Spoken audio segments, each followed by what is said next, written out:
কেমন আছেন সবাই? ভালো আছেন তো? আমি মৌমিতা।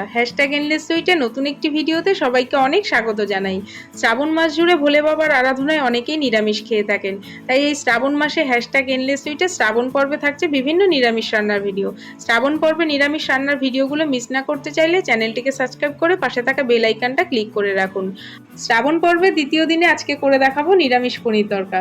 চলুন তাহলে রান্নাটা শুরু করে দিই। ভিডিওটা স্কিপ না করে দেখতে থাকুন, আশা করি আপনাদের খুব ভালো লাগবে। আজকে দু রকম ডাল দিয়ে নিরামিষ পনির তরকাটা করব। এখানে দু রকমের ডালের মধ্যে নিয়েছি সবুজ মুগ ডাল আর রাজমা। 3 থেকে 4 ঘন্টা ভিজিয়ে রেখেছিলাম, এবার ভালো করে ধুয়ে নিয়েছি, প্রেসারে সিদ্ধ করে নেব। 1 চামচ লবণ দিয়ে দিয়েছি আর পরিমাপ অনুযায়ী জলের পরিমাপটা এইভাবে দেখে নেবেন। 3 থেকে 4টে সিটি দিয়েছিলাম, ডালটা দেখুন সুন্দর সিদ্ধ হয়ে গেছে। এখানে দেখুন পনিরটাকে গরম জলে লবণ দিয়ে একটু ভিজিয়ে রেখেছি। এখানে টমেটোটা কুচি করে নিয়েছি, গ্রেট করে আদা নিয়েছি, কাঁচা লঙ্কা কিছুটা কুচি করে নিয়েছি, আর 2টো গোটা কাঁচা লঙ্কা নিয়েছি। চলুন রান্নাটা শুরু করে দিই। কড়াই গরম হয়ে গেছে, কড়াইতে সাদা তেল দিয়ে দিলাম। পনিরটাকে হালকা লাল করে ভেজে নেব। হয়ে গেছে পনির ভাজা, পনিরটাকে এবার তুলে নেব।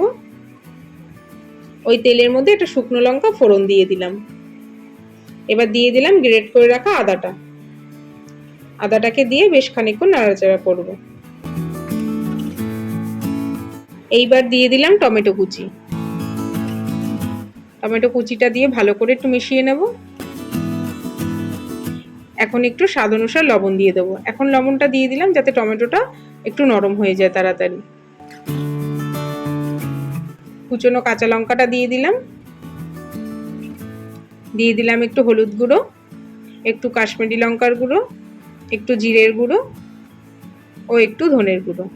এবার এই মশলাগুলোকে ভালো করে একটু কষিয়ে নেব।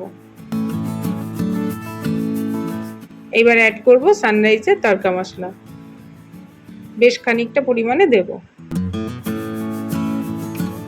এই মশলাটাকে দিয়ে ভালো করে একটু কষিয়ে নেব যতক্ষণ না মশলার গায়ে থেকে তেলটা ছেড়ে আসে। দেখুন মশলার গায়ের থেকেও তেলটা ছেড়ে এসছে। এইবার ভেজে রাখা পনিরের টুকরোগুলো দিয়ে দেব। পনিরের টুকরোগুলো দিয়ে ভালো করে মশলার সাথে একটু মিশিয়ে নেব। এইবার আগে থেকে সিদ্ধ করে রাখা তরকার ডালটা দিয়ে দেব। তরকার ডালটা দিয়ে একটু ভালো করে মিশিয়ে নেব। বেশ খানিকক্ষণ রান্নাটা একটু হতে থাক।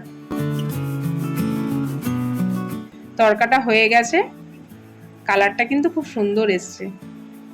এইবার হাতে ঘষে একটু কাসুরি মেথি দিয়ে দেব। এই কাসুরি মেথিটা দিয়ে একটু মিশিয়ে নেব। কাসুরি মেথিটা দেওয়াতে যেন গন্ধটা কি সুন্দর বেরোচ্ছে। ব্যাস তরকা কমপ্লিট, এবার নামিয়ে নেব। গরম গরম রুটি দিয়ে খেতে কিন্তু খুব সুন্দর লাগবে। চলুন তাহলে একটু এবার খেয়ে দেখি কেমন হলো খেতে। খেতে কিন্তু সত্যিই খুব ভালো হয়েছে, ঝাল ঝাল বেশ ভালো লাগছে খেতে। আপনারাও একবার এইভাবে নিরামিষ পনির তরকাটা বানিয়ে দেখবেন, আশা করি সবার খুব ভালো লাগবে। আর শ্রাবণ পর্বে নিরামিষ রান্নার ভিডিওগুলো আপনাদের কেমন লাগছে কমেন্ট করে কিন্তু জানাবেন। ভালো লাগলে লাইক শেয়ার করে দেবেন, চ্যানেলটি সাবস্ক্রাইব করে রাখবেন। পরবর্তী শ্রাবণ পর্বের ভিডিওতে দেখা হবে। সবাই ভালো থাকবেন, ধন্যবাদ।